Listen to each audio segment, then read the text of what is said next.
There are many different types of graphs. All of them are used for different reasons, but all of them make information easier to read.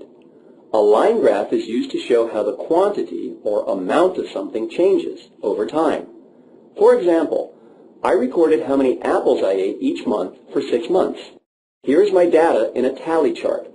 Remember, data is the information you collect in an investigation. At the end of 6 months, I can add my data to a line graph to show how the number of apples I ate changed over time. After I add labels to the side and the bottom, I can begin to plot the data. When you plot, you put the data in the right spots on the graph, like this. Plot that point, and plot that point. There. And now each point on the graph shows the number of apples I ate that month. To make it a line graph, just connect each point in order, just like a dot-to-dot picture. This makes the data even easier to read. In this line graph, it is easy to see that I ate the greatest number of apples during the 3rd month, 10 apples, and I ate the same number of apples in the next 2 months. I know this because the line doesn't go up or down. It goes straight across. And in the final month, I ate the least number of apples, only 3. Look how many more I ate in this month than I did in this month. All we need to do now is add our title, Apple Time, and done. The perfect line graph.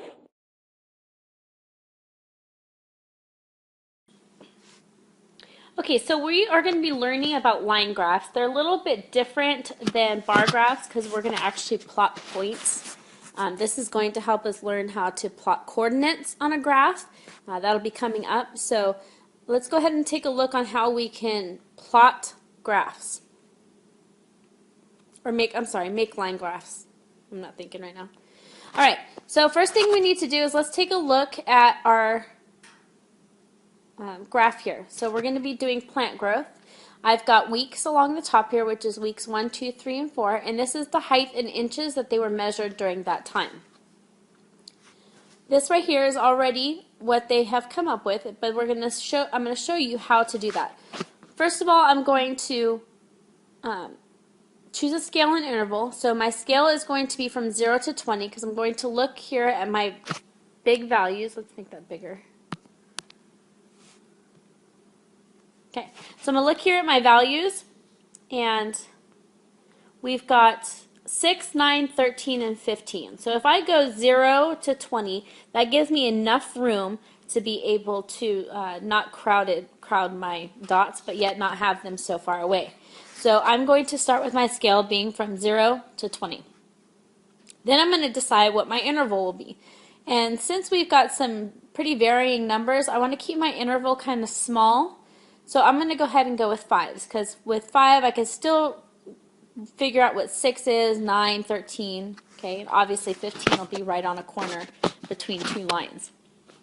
Then I'm going to plot my information. So on week 1, my first line here, I'm going to go up to 6, which is a little bit right before right after the 5, which would be 6. I'm just going to put a little dot there. I'm not going to make the line yet. All I'm going to do is put the dot. Then I'm going to go on week number 2, which was 9. So I'm going to follow week number 2's line all the way up to almost the 10 and put another dot. I'm going to do the same thing for week number 3. That would be 13. So I'm going to go 3 all the way to 13, which is just a little bit past half, still under 15, just roughly 13 would be right there. Then 4 is 15, so I'm going to go 4 all the way up to 15 where it intersects and place my dot. Then I will make my lines. So let's try that on these ones down here. Okay, first thing I'm going to do is look at my information. I have total in minutes, 30, 60, 90, and 120. And distance in miles is 9 miles, 16 miles, 21 miles, and 27 miles. So first thing I need to do is figure out what my scale is going to be. Okay, my scale for this graph, I've got 9, 16, 21, and 27. So I'm going to go 0 to 30. That gives me a little bit of space below the minimum number and a little bit above the maximum number. And my interval is tens is not going to give me a good area where I can put a 9 or a 16. So I'm going to stick with 5s like we did in the last graph and go from 0 to 30 by 5s. So I'm going to go 0, 5, 10, 15, 20, 25. Okay, let's move this up some.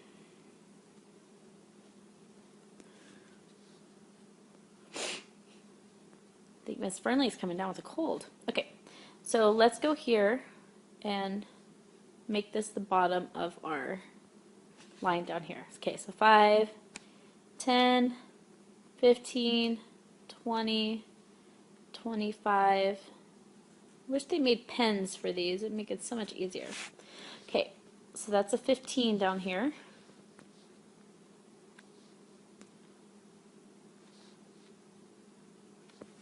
Right, so we got 0, 5, 10, 15, and 20. So these lines are going to go clear across.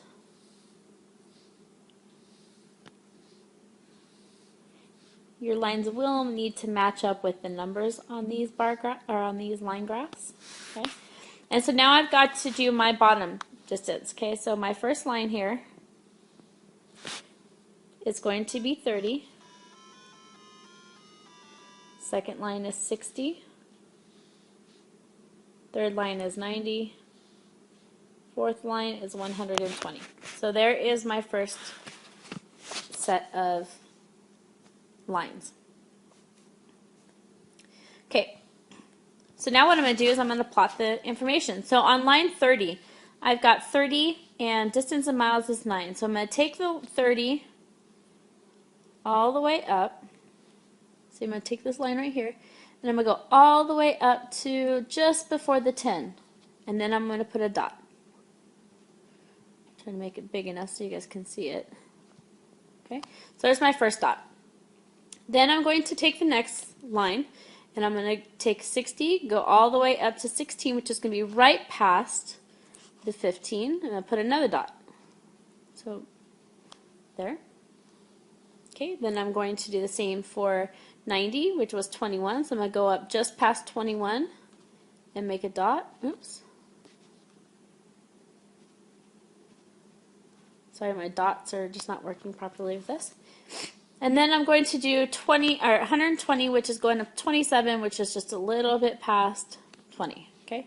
Then I'm going to draw a line connecting all of these, and you can see that as the numbers increase, the line goes up in slope. So when you hear about slope, it means like going up a hill. Okay. All right. Let's take a look then at the next one.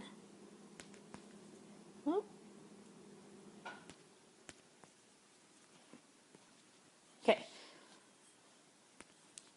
Go on over here, and we're going to do the same thing here. I am going to, I got 15, 30, 45, and 60 minutes, and total pages 1, 3, 9, and 11. So I've got a pretty small amount of numbers, so I'm actually going to go by 2s on this. My scale is going to be from, oh, I need to go zeros. I'm going to start off with 0 down here, so I have something below my smallest number. Okay, so 0, 2, 4, 6, 8, 10, and 12. I'm going to go to 14 just to make sure that I have enough space. So my scale then is 0 to 14. My interval is 2. All right, so let's make these lines go over.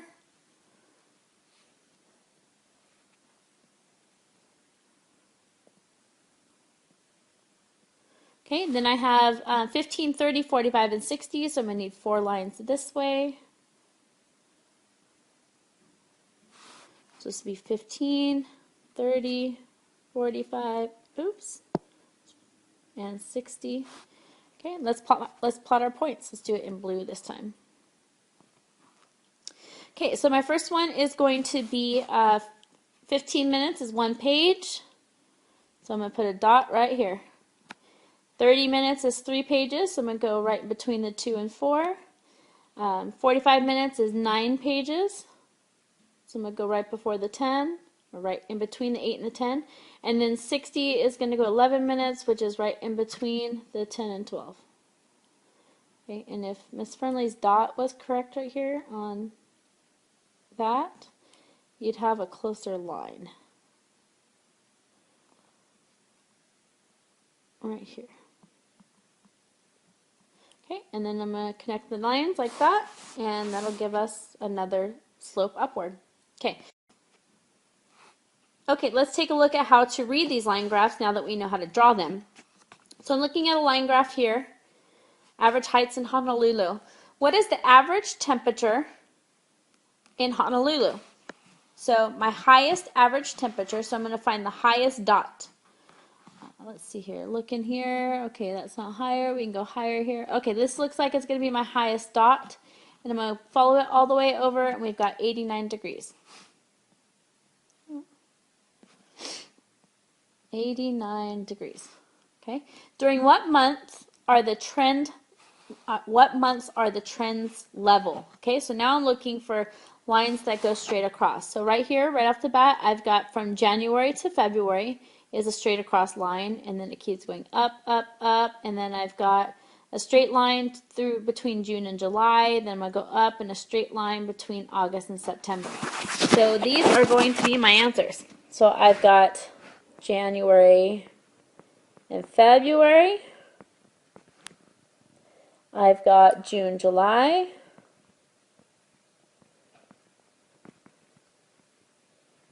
And we've got August and September. Sorry about the writing. I can't control these little pens. They don't work that great. So, okay, so you have January and February, June and July, August and September.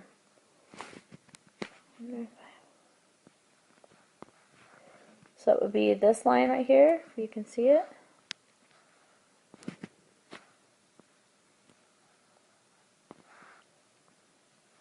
Okay. All right, so what is the range of average high temperatures in Honolulu? Okay, so if we remember what our range is the difference between the greatest and the least. So I'm going to take the greatest number, which is still up here. My still highest number is 89 degrees, and my lowest one is 80 degrees. So I'm going to take 89 degrees minus 80 equals 9 degrees. Okay, so my range is going to be a 9-degree range. All right, for 4 and 5, we're going to use graph 1 and graph 2.